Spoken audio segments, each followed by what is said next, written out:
So they were very unhappy with each other, and the next morning, Johnny actually put on his ball cap and he was about to head out for Bobby's house again. And his mother saw this and was kind of surprised based on what had happened the day before. And so she said teasingly to him, "What? Going to play with him again? I thought you fought only last night and we're never going to have anything more to do with each other. Funny memory you have." Well, Johnny looked a little sheepish. He kind of stared at the carpet. And then he looked up and flashed a smile. And then began to scurry away. And as he did, and he ran to the door, he called back, "Oh, Bobby and he's good forgetters." These young boys learned, and as children are often quite good at this, that unless they learn how to forgive each other, they're going to miss out on a lot of fun. I think maybe that's a lesson we could all take to heart. Because I don't think forgiveness really comes naturally to us. I can think of my own household, and when a certain older brother is treating his younger sister rather poorly, that brother is very quick to point out to his parents how cruel his sister was to him just the day before. When asked to stay late after work hours, an employee may find an excuse not to help as he thinks of how his boss criticized his work in front of the entire staff earlier that day.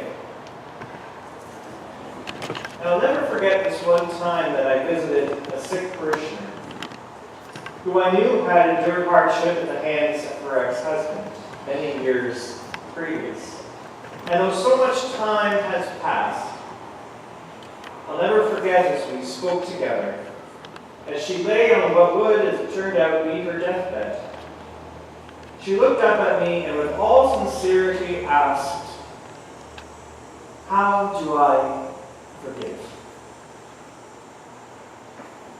How do I forgive?" Truthfully, I don't know that I really said anything overly profound. Got me a little off guard. Forgiveness is hard. It's hard to talk about. It's even harder to practice. I think it goes against our nature. Myself, I would rather nurse my grudges. I'd rather silently brood over them and bring them out to play with whenever it suits my purposes. You know, like when I'm trying to avoid a certain person or situation, and I'm just looking for a reason not to deal with them. I'd rather fantasize about how to get the person back that hurt me. I would go over fighting quips that I wish I'd said. I wish I'd be quick enough to say. Or I might imagine a confrontation with them to come. And I play out the argument in my head, and of course, I have to end up the victor of such an argument. But like my friends, deep down I think we know that we must forgive.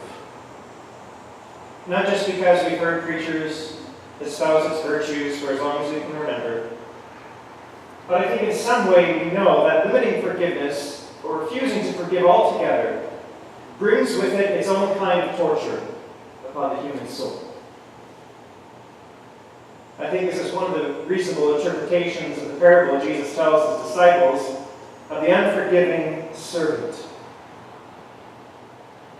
The last bit of the parable I find rather jarring, this idea that God would bring torture to those who refuse to forgive.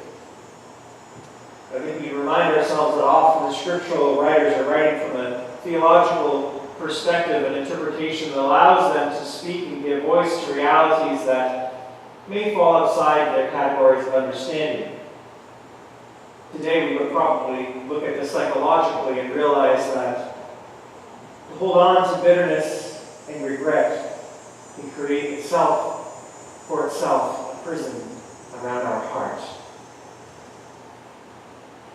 Now Jesus tells this story, this parable, when his right-hand disciple, Peter, asks him a question.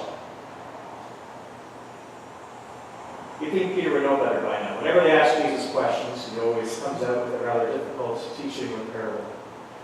But Peter asks, how many times, does he have to forgive a brother or sister who sins repeatedly against him? And he offers what he probably thinks is a fairly generous number. 7 times? 7 times enough? 7 is a good biblical number, right? Creation, 7 days, all that. That seems like a reasonable number. It's a good guess, I think, on Peter's part.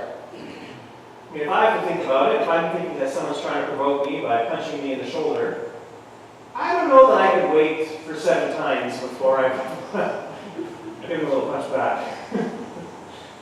But Peter suggests this is the number. But as Jesus is so prone to do, he goes beyond the reasonable and practical, and he offers a staggering number of 77 times. We might think, okay, so that's the cap, 77 times. All right, that's what it is. But that's not actually Jesus' point. And this number, 77, he doesn't just draw out of thin air. It actually mirrors an Old Testament story. And I know all you Old Testament scholars out there are very familiar with the story of Lamech. Right? Lamech? People know Lamech? Okay. You're in good company. I didn't know the story either. I had to look it up. And I had to rely on an excellent commentator who pointed this out. But I think provided an excellent insight into the story. You're probably familiar with Cain and Abel, perhaps. Cain and Abel were brothers, and Cain, of course, wanted to kill Abel. And Cain's descendants sort of pick up his cycle of violence over the years. And Lamech was one of his descendants. And he was bragging that the vengeance that he took out on this person that wronged him is so much greater, or a factor of 777, we might say, than the vengeance that God promised of a 7-fold vengeance upon anyone who would inflict violence upon Cain. So he's bragging that he is able to be more effective and so much greater in his vengeance than God could. And so by Jesus using those numbers, that 77 times, he's actually alluding back to the story and looking to reverse or counteract that curse that's upon Cain and his descendant Lamech, that's kept their offspring and their family trapped in these cycles of violence, in these spasms of envy, hatred, violence, and retribution. He's looking to reverse it. And so this parable, this story, this unforgiving servant serves as a sharp warning to those who might think that forgiveness is possible on limited terms. It shows how difficult it is to forgive in a society where the powerful stay in power by treading on the vulnerable. Our world so often is a world of Cain and Lamech, where tit-for-tat exchanges and vengeful retribution are the norm, and where even international leaders posture themselves and with words of great threat and promise. And retribution is promised tenfold or 77-fold upon anyone who would dare to attack us. The parables that Jesus gives to us are to be read as simple stories. They're meant to provoke critical reflection, to remove blinders from our eyes.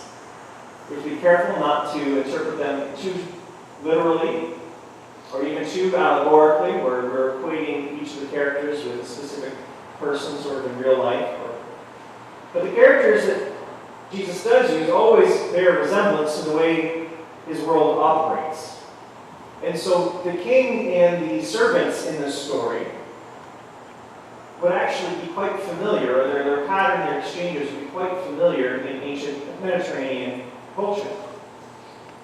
Kings used agents like the unmerciful servant to organize lower-level agents, from tax farmers to torturers. And together they made up this system, like a pyramid system. that ensured that there was this continual flow of wealth, all moving up to the top of the pyramid. So folks towards the top would draw money from those underneath them, and so on, all the way down to the bottom. The unforgiving servant is apparently a manager at one of the higher levels. Effectively, he was a CFO, and he would have had control over vast amounts of wealth and the movement of that wealth moving up the pyramid. And this astronomical debt that he had may represent the income that he's responsible for producing from those lower on the level of the pyramid of patronage. In other words, that might be the amount that he was supposed to have earned for the king, moving up, but for some reason or another was unable to do. In the Mediterranean economy, the goal was to pass a steady, acceptable flow of wealth further up the pyramid while retaining as much as one could get away with for oneself. So the reason why tax collectors were so despised in Jesus' day, they were a little lower on the pyramid, and so they gleaned what was owed higher up the pyramid, and they kept whatever was left over for their own income. Well, this is how that system worked. And they would use that wealth then to try to sort of grease the wheels of progress and to move further up the chain.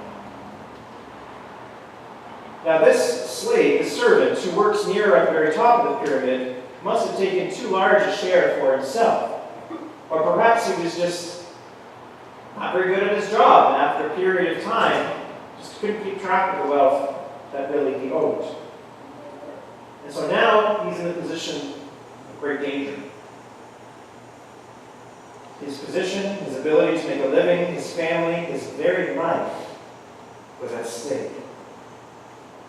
He had no recourse but to beg for mercy from the king. He just dug a hole for himself too deep. He couldn't get out on his own.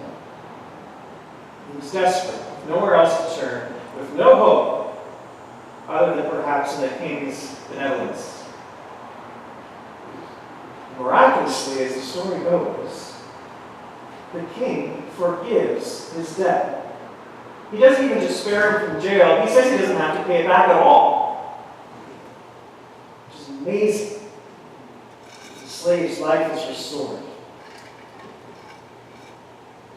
But how does the slave react to this incredible generosity of his master? He's no sooner out the door than he's terrorizing a slave beneath him, insisting on the relatively small debt owed to him to be paid immediately. And I think as we hear the story, we're right to be struck by this ingratitude of the unforgiving servant and his dealings with his fellow servant. But I think we might not be too surprised by that if we actually look at his exchange with the king a little more carefully. Because when the king pronounces his debt is forgiven, what do we hear from that servant? Nothing. He doesn't thank his king. He's not jumping up and down.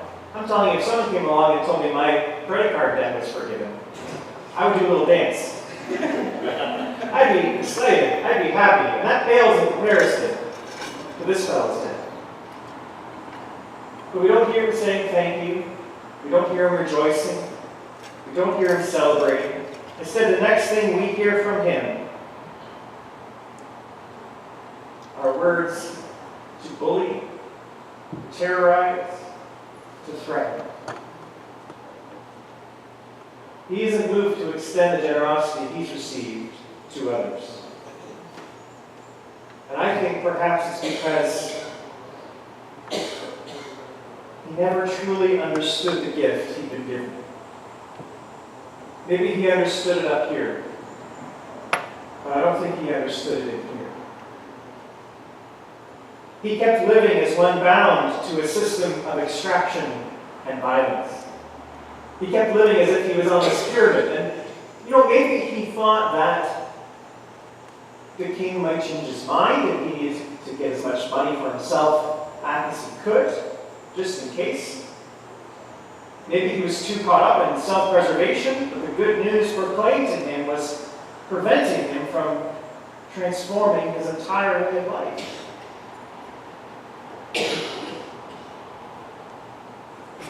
How do I forgive? My dying friend asked. Forgiving others starts with being forgiven.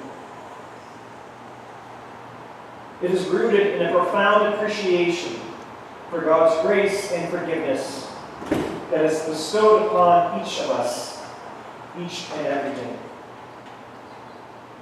A few moments and every Sunday we have time where we confess our sins. And I'm sure that many of us in that time think of the things that we've maybe done wrong that week, maybe that morning. If we're not thinking of those things, our mind might actually drift to some of the terrible things we've done in our lives.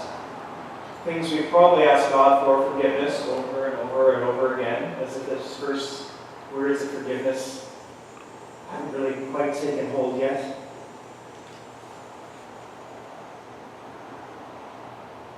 Are we not so much of the time like the servant in the parable, struggling perhaps to believe and to truly receive those words of forgiveness that are bestowed upon us? Because if we truly believe we are forgiven from the depths of our very being, why do we confess the same sins over and over again? And why is it so hard for us to forgive those who have wronged us? My friends, this day I believe God's Word reminding us the need to know truly, deeply, from the bottom of our hearts, that we are forgiven. We are forgiven of everything we have ever done. And we may be forgiven of everything we ever could do. We need to know this truth, not just in our minds, and let it be not just on our lips, but let it be in our hearts.